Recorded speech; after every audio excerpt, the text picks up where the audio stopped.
Во Струмица е помината трансформацијата на политичарот од божество, полубожество и обичен смртник. Предпоставувам дека тука голема улога имаше и имаат и социјалните мрежи. Немаме почувствувано дека некој проявил интерес од нашите, да кажеме, пратеници. Довербата во пратениците, во луѓето кои што ние лично ги избираме е на многу мало ниво. Да разбира економија, да разбира политички систем и да разбира од инфраструктура. Ако тие три работи ги нема што да бара во парламентот.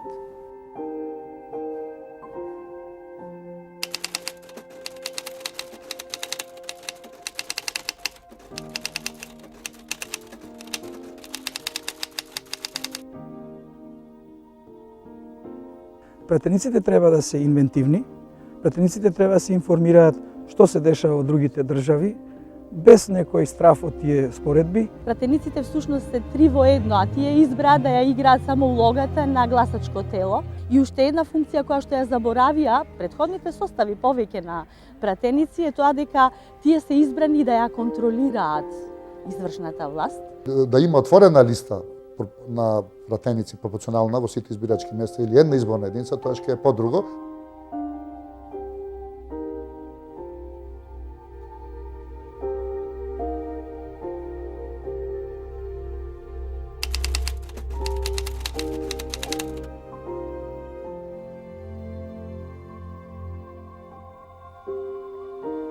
Во последниве години пратениците беа, ево да не бидам вулгарен, послушници, ама беа блиску до тој термин. Еве една мисла ќе пренесам за пратениците од Битола. После плетвар тие кога одат забораваат на Битола. Идеалниот пратеник во некакви идеални црти би бил човекот на кој што ние граѓаните му го отстапуваме својот суверенитет.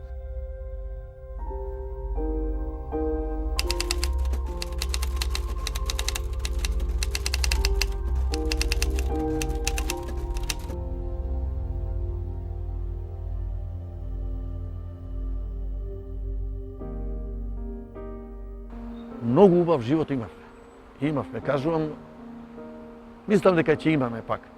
Сето ова што се стори од денеска, што има поделба вака етничка, се е благодарение на партиите. Понекогаш кај представниците во собранието не гледаме таква, како да кажам, таква душа на борец. Гледаме само вообичаено луѓе кои што знаат да притиснат, значи, во копчето кога треба некој закон да се донесе, ама не ја гледаме таа борбено, значи, во достигнување на некоја одредена идеја.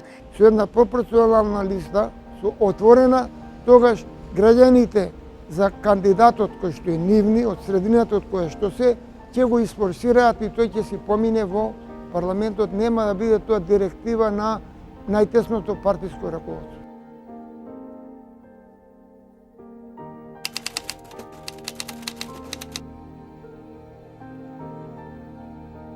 Јас навистина не можам ниту да се сетам кои беа претениците од Куманово. Значи, дотолку беа безлични, тивки. Тој пратеник што е, тој всушност треба покрај неговото нормално, регуларно едуцирање, треба и да има и свое животно едуцирање. Кога политичарите ќе се опијат од власта, тука нема повеќе трезење. Тие се пијани довек.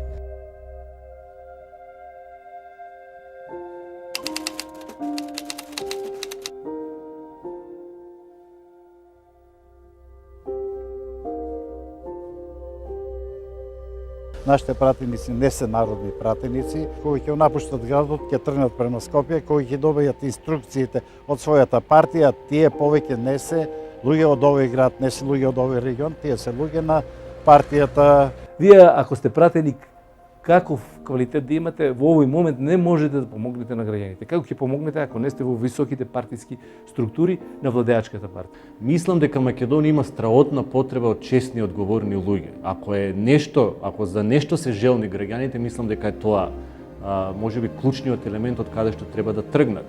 Ние забораваме дека всушност вредностите и принципите на луѓето се тие кои што ги градат институциите. Наспрема тоа, во овие 25 години се покажа дека клучен критериум е приврзаноста и партиската лојалност.